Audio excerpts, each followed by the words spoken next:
All right, guys. It is me, your favorite comic book artist's favorite comic book artist, your favorite toy collector's favorite toy collector. That's right, it's Jax, aka Jax Loves Nachos, aka I was gonna do the Riley from Boondocks thing where he keeps giving a bunch of fake like rapper names and I couldn't think of anything, so that's a great way to start this. So I finally looked back at some of the posts that I have made. There's actually only been 3 or 4 now. One of which was a poll, and I had asked what you guys wanted to see more of. And the options were reviews, which got 0 votes, which is awesome. And I'm serious about that. The live draws and tutorials, and live draws got 40% and tutorials got 60%. And that post was 5 months ago, and I had to do a post today to do a like, hey, ask me anything kind of thing. So comment in the post, and then I'll do like a Q&A and answer the questions that were asked in the comments of that post. But seeing it 5 months later, you know, because I forget that I post those things and you don't get notifications necessarily on votes or polls. I am working on Welcome to Pleasant Falls, and this is a really good opportunity to show you guys like how I break down my panels and doing my layouts. So we have 4 panels set up for this page, and it is a somewhat complex set of actions. The first panel is my character Weta, or Vanita, is still staring at her phone as sirens begin to wail. So there's ways to interpret that. Second panel is cops get out of their car, 2 run up to the front door, 1 runs around the back of the house. The security alarm shuts off automatically as the police have arrived. That actually wouldn't happen unless the security company shut the alarm off. In which case, yeah, there may be something to that. That could actually be broken down into 2 or 3 panels, quite honestly, because cops get out of their car, 2 run up to the front door, 1 runs around to the back of the house, and then the security alarm shutting off. That can be done by shutting off like the onomatopoeia sound effects. Panel 3 is Weta laying, stays upstairs. It's almost dead quiet. The floorboards creak under her feet. And panel 4 is the cops have entered the house, guns drawn, shouting, "You upstairs, Pleasant Falls Sheriff Department, come down with your hands up." And that's actually not correct, because Pleasant Falls is the town, not the county.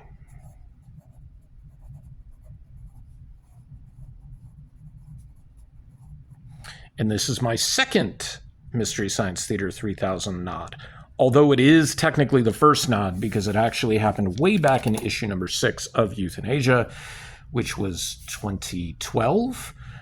You see the Servo County Sheriff's Department is transporting a prisoner, Servo being Tom Servo, also the namesake of my dog. So let's do this. Let's think of how we're breaking this down.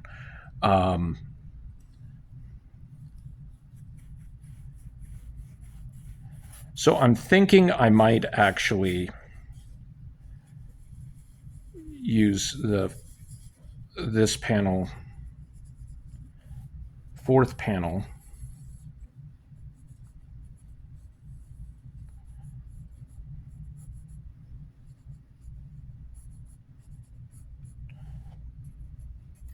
and this is actually page 41 of chapter 2, 41 of the entire series, of course.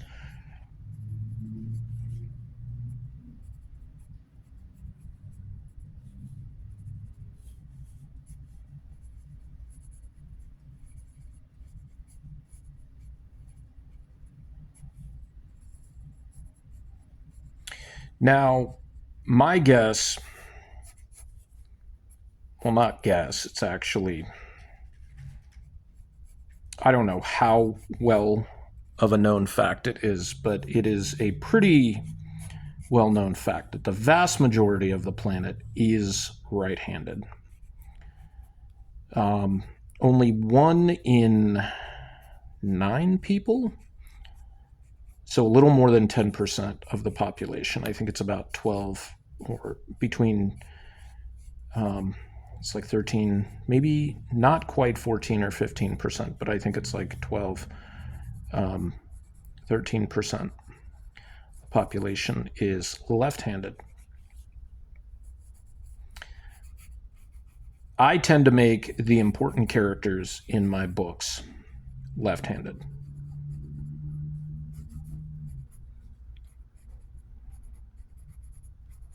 Why do I bring this up? Just because of the way the cops are holding their guns. And also, both of these cops are right-handed. Thus, telling you that they are not important because they are not left-handed.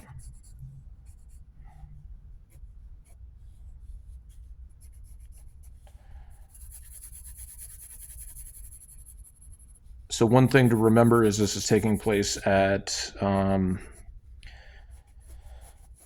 roughly 12:30, 1 o'clock in the morning.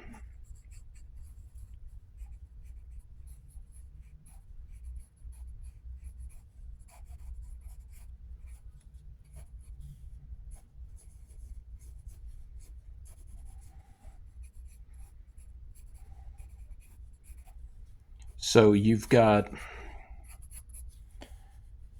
the it's middle of the night in a very, very small town. So there's not going to be a lot of city lights or anything like that, right?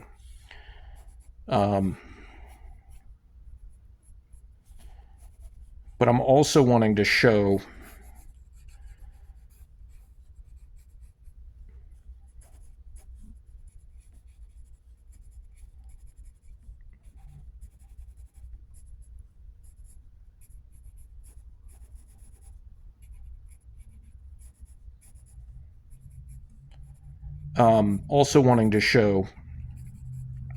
some detail. Whether or not I use all the detail is, it's kind of superfluous.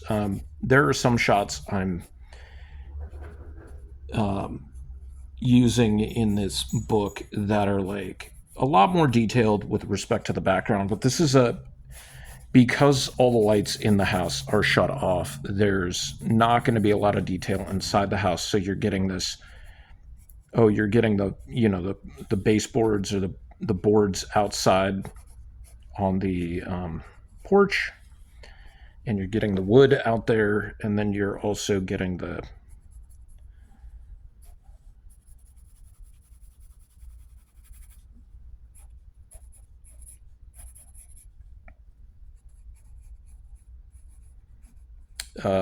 front yard a little bit right here with that would be like the driveway coming up, and then you'd see like the grass along the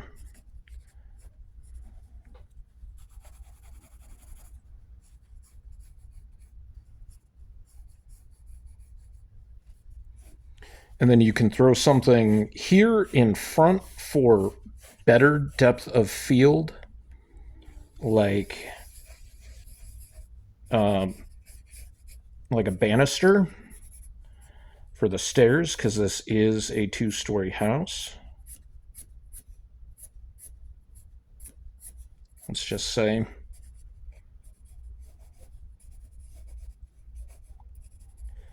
A lot of times, like my panel for the last page 40 breakdown, had a lot more detail into it. And this is a really rough gestural drawing. So to keep with this dark aesthetic,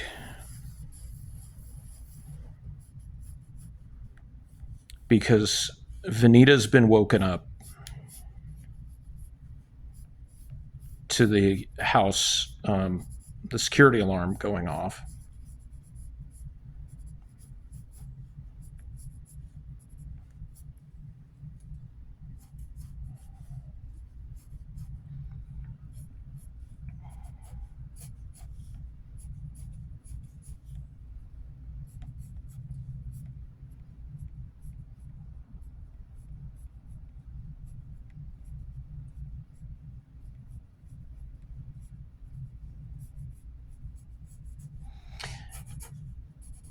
And the alarm went off in the middle of the night while she was sleeping. Somebody was breaking into her house.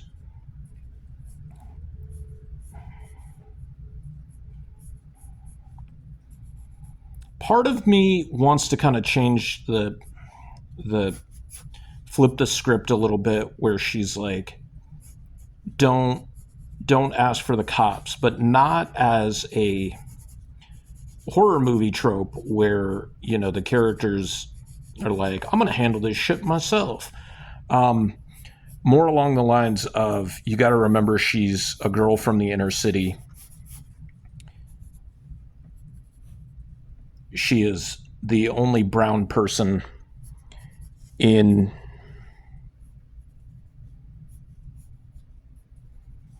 this town. Like,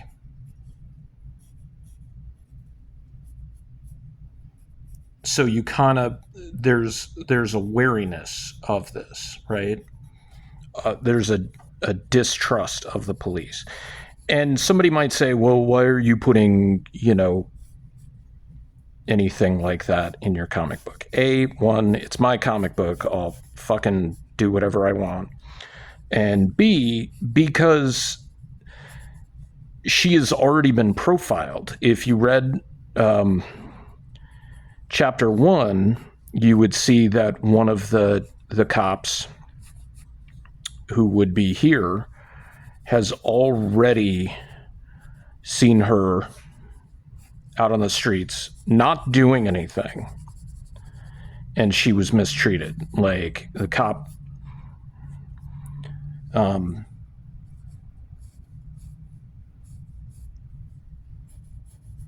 basically it was racially profiling her.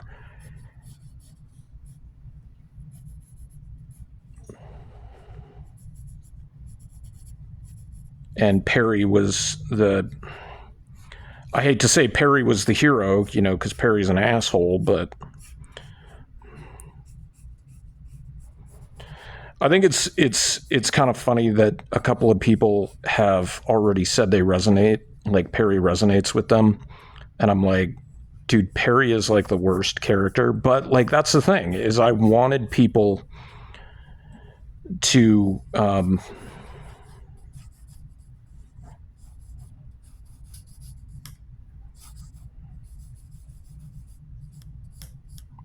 have characters that mattered to them in this story, you know.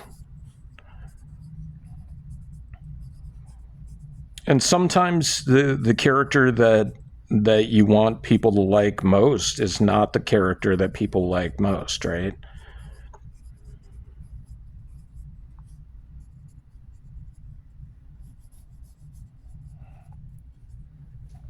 So this is Weta staying up in her room. That's panel 3, and panel 4 with the cops with their guns drawn. So we're not going to do this as just 4 panels, all right? We're going to do this as 5. So here we're going to set up the window, which can see out well into the yard.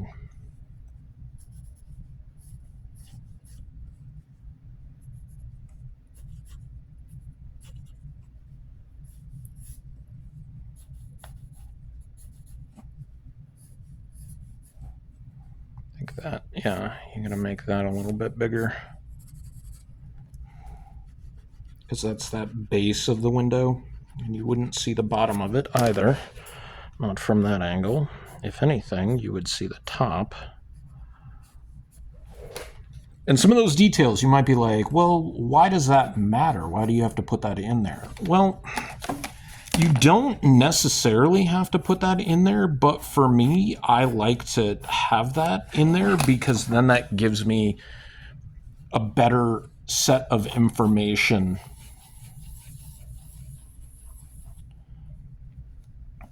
from whence to glean when I'm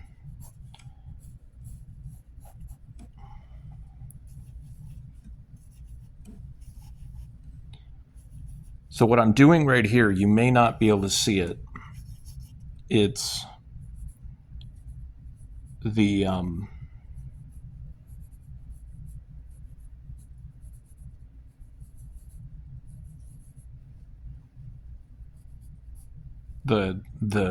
the lights on the sheriff trucks as they roll up.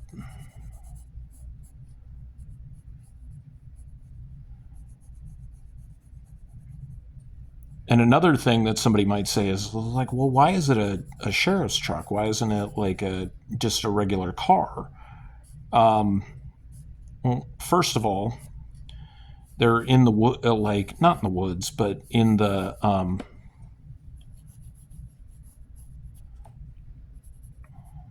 in the suburbs, right? So there's county and what do you call it? It's not like desolate, but I mean it's out there, right? It's about 50 to 100 miles away from Apex City. Apex City is a border town, not unlike San Diego, but I would say Apex City is more comparable to a cross between Tucson and San Francisco, because I mean Tucson's my hometown, obviously. Talked about it a lot, and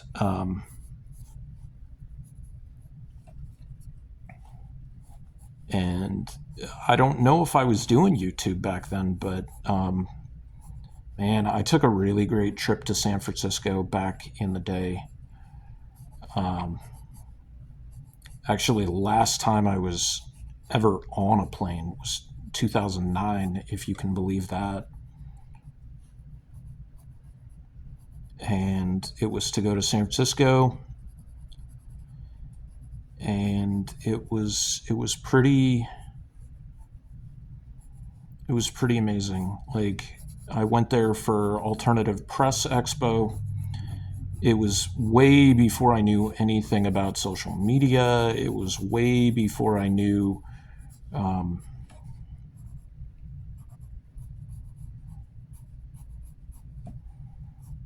anything about anything, like self-promotion or had successfully done any crowdfunding or anything like that.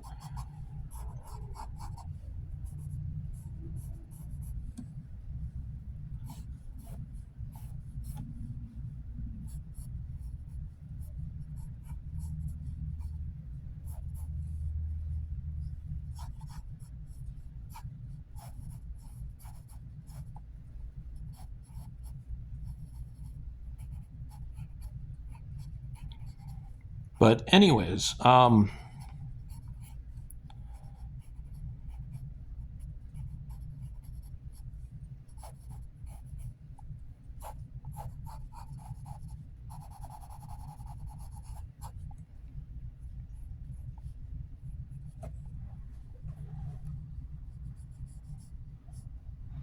could almost stat those two things. And what that means is you draw the panel once, and then in post-production, like once you've scanned it, you could take the panel and then put it here and then crop it so that it fits, right?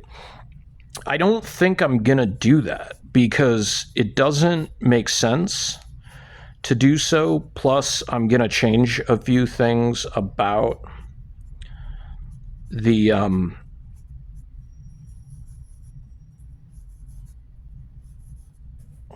the the artwork. Don't know if you just heard me burp right now, but if you did, I'm sorry. I'm doing this right now, waiting for my my groceries to be ready for pickup. I scheduled them for 5, and they weren't ready at 5. So I'm like, well, I got some time to kill.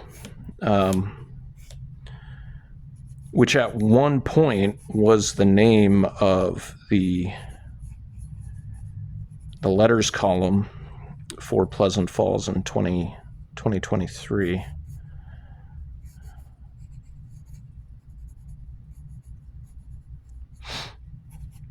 Okay, so you have that.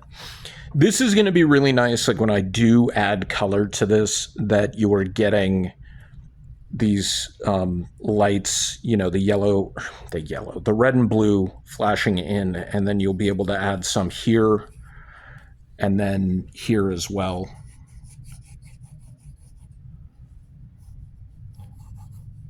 And you could do like, you know, basic perspective, but part of storytelling isn't just the imagery, right? It's the way the cameras are set up.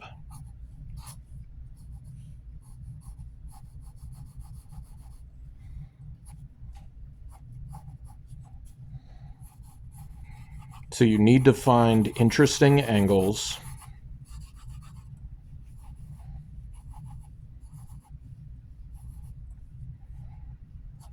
And you need to find interesting ways to show what's going on. So this is kind of that 180 rule that you're not supposed to break, right? So here we are here, but then we're shooting, we're basically coming from this perspective. We start looking down, but then we're going to be looking up.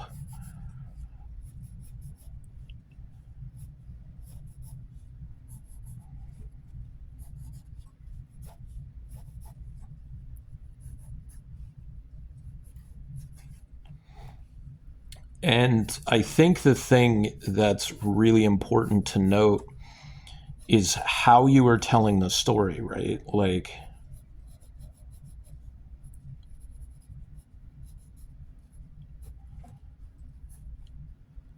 is extremely important, because don't forget the doormat.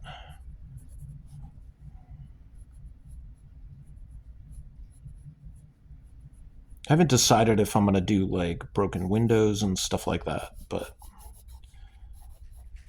you know, maybe. We'll see. I think that might be a little bit of overkill, especially considering the reveal on the last page. Like,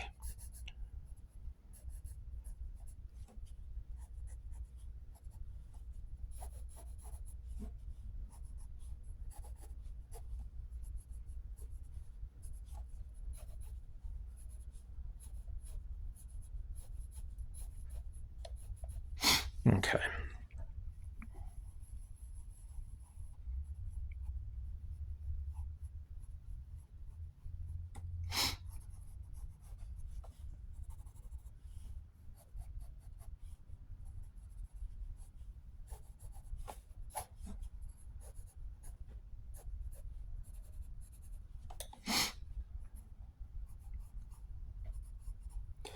And the thing is because this isn't an action, an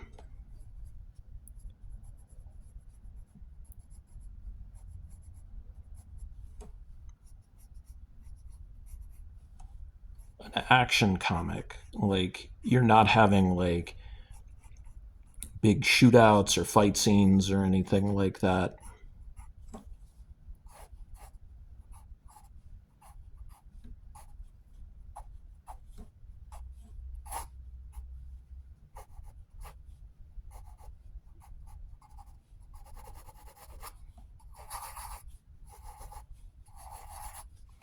you're looking at kind of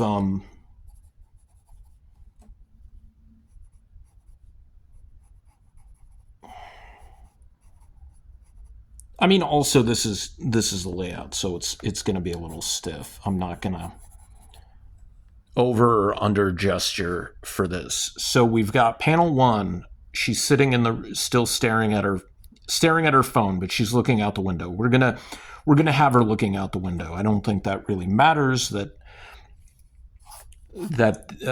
she would be looking at her phone. I think at that point in the last panel, we've already established that she is looking at her phone. Sheriff's Department running out.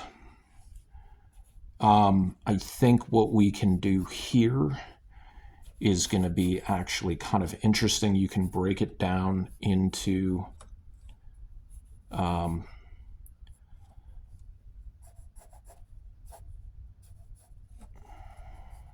another panel. Or actually, you know what?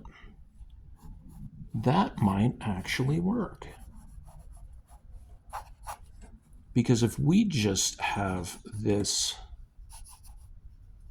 yeah, there you go. See, this is also part of the planning process, right? Like figuring these things out. Like sometimes when you write a script, it's not necessarily what you're envisioning when you write it that actually ends up going into the finished piece, right?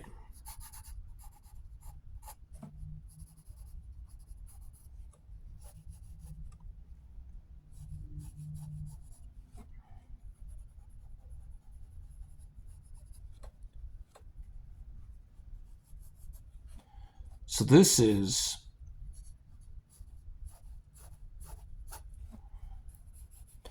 because you can cut it right here with 2 panels, you can actually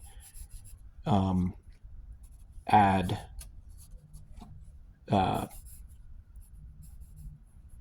another kind of another perspective. And because we're in the midst of like a chaotic scene, you have, the sheriff's deputies running around like maniacs, right?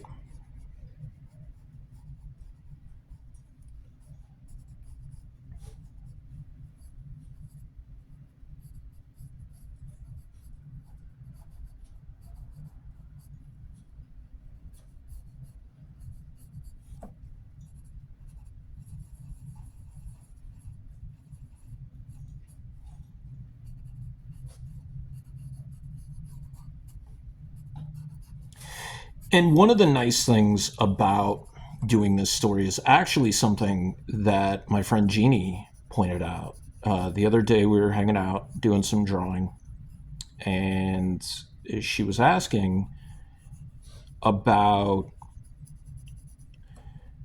like drawing styles and tips, and not so much tips, but just questions she had about like my usage of certain are you going to have like specific body styles? Is it going to be all uniform? And I think like the answer, if you saw in chapter 1, is pretty resoundingly, it's not going to be universal. Like not everybody is going to have the same body style. I mean, Perry is like 5'5", 5'6"-ish, maybe 5'7". Vanita is like 5'7", 5'8", maybe up to 5'9". Perry is a little bit heavier. She's more stout. She's kind of on the chubby side. Vanita is, I wouldn't say she has muscle, but she's like thicker. She's got bigger hips, bigger legs. You're not really going to see that much of that during the story, but like she has broader shoulders. She's not muscular.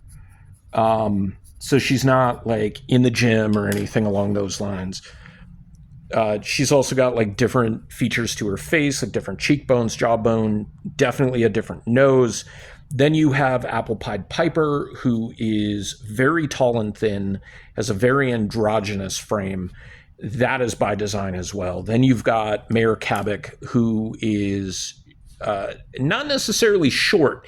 He looks a lot shorter than he is because he does a lot of hunching, and he's got very, very bad posture. And that's part of the character that I'm bringing out with this because he has to be portrayed a specific way. Agent Mac is also going to be very tall, very thin, but have wide shoulders. Then you've got Big Cheese, who's going to be roughly, average. He's like 5'10", 5'11". In his clown costume, he's really, like, he looks bulkier than he is because the clown costume is very, very baggy.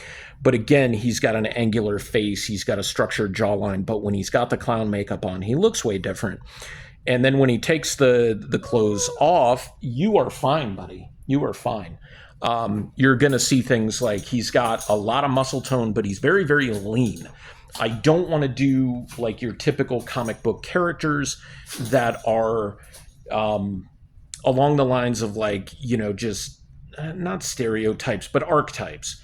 And I feel like this is a great book to test my mettle with that and give myself a lot of body diversity, give me a lot of different men to draw as well. I've got 3 different three different men who have varying degrees of roles in this film. However, it is really going to be up to those characters to kind of like fill things in. And anyways, so like maybe this seems like a really long time, 30 minutes to rough out a page. However, the detail in this is gonna make it a lot easier for me to execute the full page. So I know I've got, it's still technically 5 panels, but you split this into 2 so that you give it the identity that these cops are like going in different directions, and you give it more storytelling. You space it out a little bit more. So it's like if you were showing this on film or on TV and you're seeing the cops get out of the car, because you get that just right here, and then one's going in this direction, then you get another panel, another one go this direction. It's happening at the same time, right? But it's seen from 2 different camera angles, or 2 different camera shots, I should say, which gives you slightly more storytelling for your buck.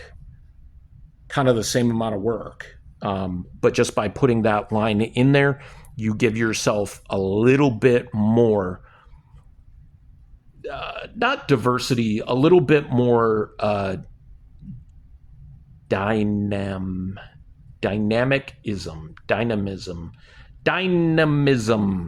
That's a tough word for me. Dynamism.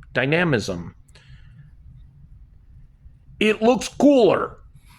It's more dynamic. Let's just leave it at that. Plus, then if you cut it here, you can give a slightly different angle to this side, because if you're looking forward, it's not really going to show those angles going off that way. But if you cut it down the middle, you can get away with doing it that way. And this is a horror book, and everything doesn't have to be completely straight lines and perfect and stuff like that. Anyways, that is my tutorial breaking down a how to lay out a page, storytelling and how to lay out a page. I hope you guys enjoyed it. If you are still here at the end, knowing what you've seen, has this helped you out if you were going to not just tell a story, whether it's written or visual or both?